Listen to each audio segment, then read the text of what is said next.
Greetings. It's time once again for me to talk about my books. For some of you who might have started following me on YouTube to listen to me read, I have read up to here. So that's a good portion of the book that kind of gone through some of the introductions and getting you in there. And getting you started on what's the book about, you know. And let me tell you, somewhere around here-ish or so, it's a lot of people moving from one situation into the other to tell how this mystery is spreading. It's called Flesh Fever. Story 1, The Beginning, and Story 2, The Cure. So let me just read the back here.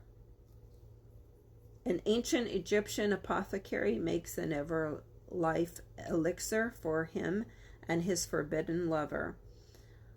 Unintentionally, it is released with some unexpected side effects into the modern day. Will a cure be found, or is modern society doomed?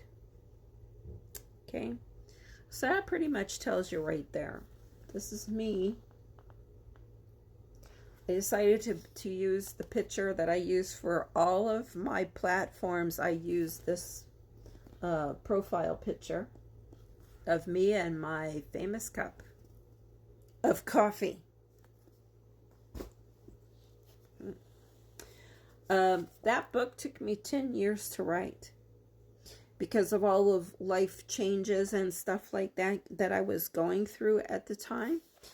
I had to stop, put it away, start up again, but somehow, some way, I kept the story alive in my head.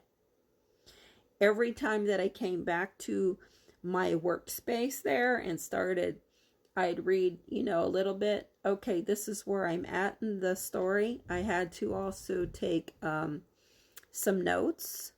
And sometimes I changed names. But I've gone through and I've re-edited that book and did the best that I could. There might be some very small typos and whatever, but if you can't get through those, then so you're perfect, right? Okay, so maybe this flawed-ish-y book might not be your cup of tea if you like things perfect. What in this world is perfect? Anyways, this book actually got started before, because this book got started when I was in college. Some of the stories that I wrote in here are short stories that I wrote for my creative writing class. And the class and the teacher both encouraged me to go on and become an author. So I did. This is what I'm doing right now. Right now I'm kind of taking a break because after 10 years, and this one has also, made it through a lot of stuff. But I decided to put them to the stories, the poems, and how I got to this point. The name of this one is I Am Witch Nikki Jo Starflower. And this is how childhood trauma turned me into an author. Quite frankly, I couldn't think of a shorter name. I'm like, what do I call this? What do I call this? Also has my picture right here. And this is me. A photograph that my friend took at the time. So this is me and my dog, Lugs. Now, Lugs died in 2012, but we're not going to go into that. But I wanted him to be on the cover because this picture was back in my rock hounding days. And there's a story in here about that. It is fictional, but it's kind of true and it's kind of fictional, and you don't have to figure out which is which. You're just going to know. I was digging, not in Montana at the time, but in Southern California at a place called Wiley Wells in California. You could look it up on the map.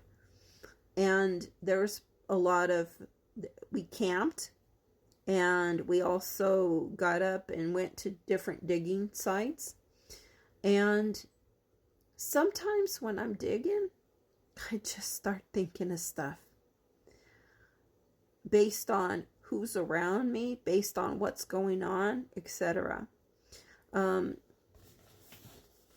what this is about is that I tell some of my healing process and how it helped me to become the writer that I am. Because I use some of my writing as therapy, a therapy tool. Let's say there was a person that did, or people that did harm to me. Well, during this time,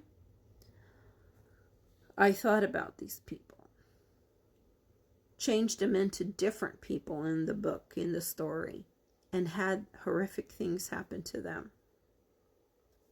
You want to know? It's all in here. So, yeah, this one too. Hey, I'm not perfect, but I did the best that I could.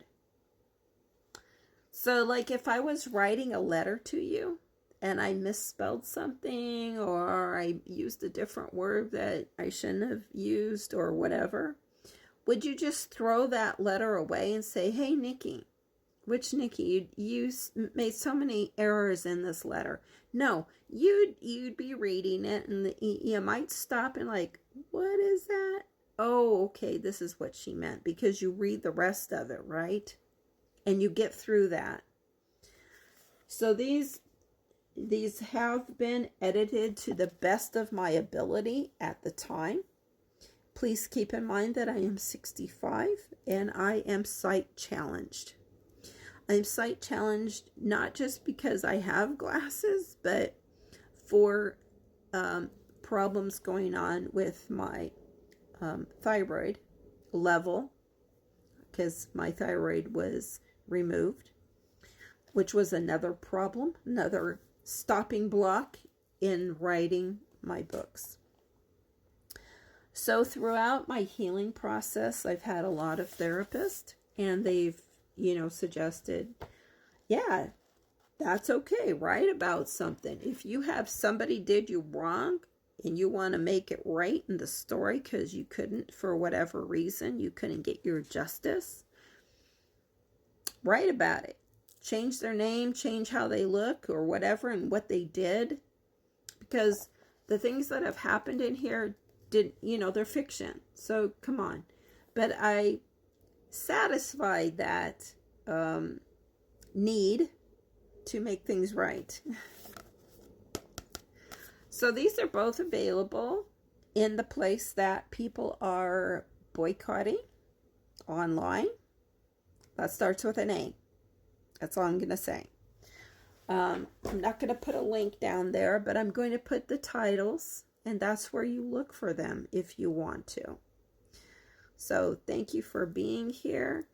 I decided to stop reading them on YouTube. I was reading Flesh Fever, and I got, I read a good section, but people weren't responding very well to it. I don't even know if people were listening to it, because there's like a few people that passed by, didn't leave a thumbs up, and I don't know if they liked it or not.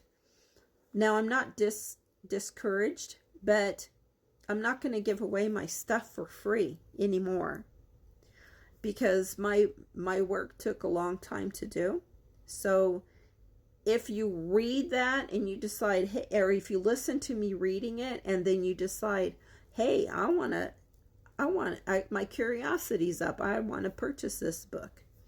So that's what I did. I opened it up, provided you do the rest. Have a great day. Thanks for being here.